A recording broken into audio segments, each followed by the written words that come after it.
라미네이트는 딱 한 가지만 기억하시면 됩니다. 라미네이트는 벌어진 앞니에 대한 근본적인 치료라고 볼 수는 없어요. 혹시 모르고 젓가락이라도 씹는 날엔 그냥 바로 깨집니다.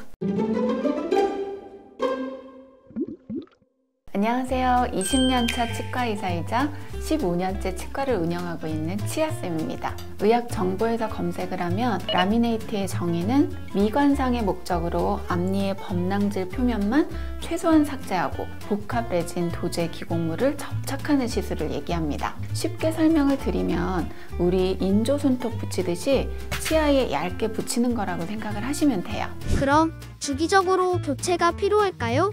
정해진 주기는 없지만 이제 식사를 하시다가 깨지거나 아니면은 잇몸선이 드러나거나 그렇게 되면 교체를 하시면 되는데 특별한 문제가 없을 때는 꼭 주기적으로 교체를 하셔야 되는 것은 아니라고 생각해요.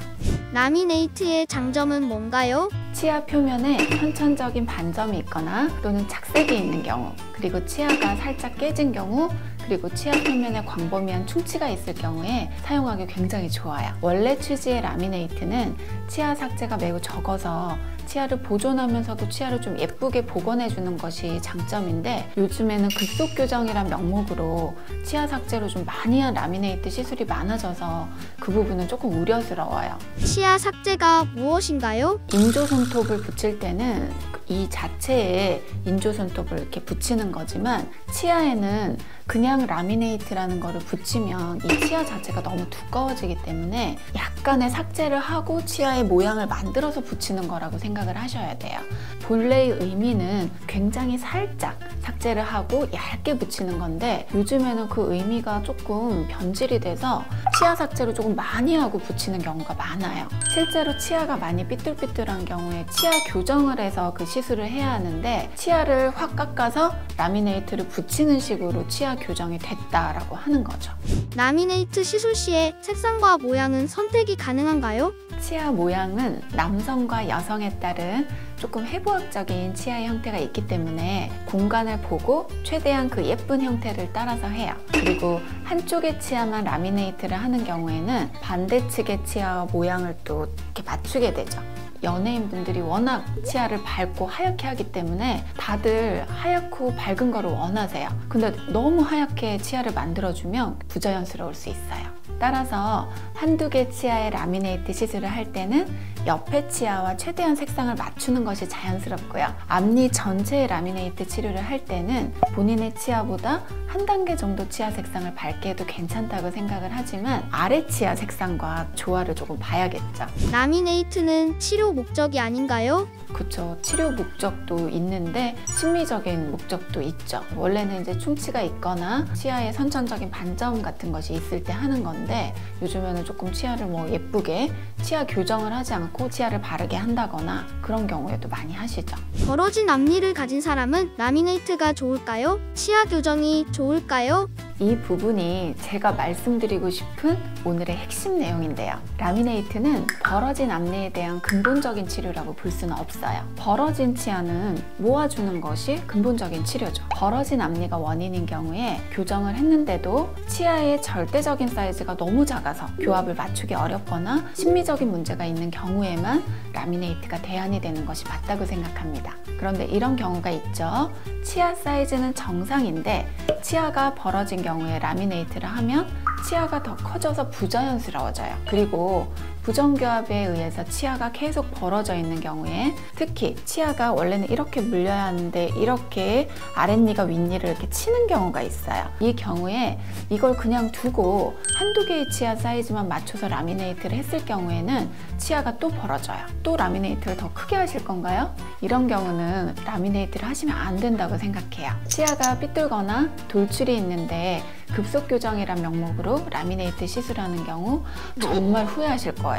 치아가 삐뚤 경우에 중심선이 틀어져 있는 경우가 많거든요. 이 경우에 치아 라미네이트를 하면 중심선이나 좌우 불균형을 맞추어야 돼서 앞니 전체를 다 갈아서 라미네이트를 해야 되는 경우가 대부분이에요. 돌출이 있는 경우는 돌출된 치아와 아닌 치아의 단차를 줄이기 위해서 치아 삭제를 정말 많이 해야 되거든요. 그러면 치아 시림도 생기고 치아 자체의 손상이 커지는 거죠. 신경치료의 가능성도 있고요. 치과 치료는 더 좋은 대안이 있다면 그것으로 하는 것이 좋습니다. 그리고 그 더 좋은 대안이란 치아를 최대한 깎지 않고 자연 치아를 최대한 살리는 방법이죠.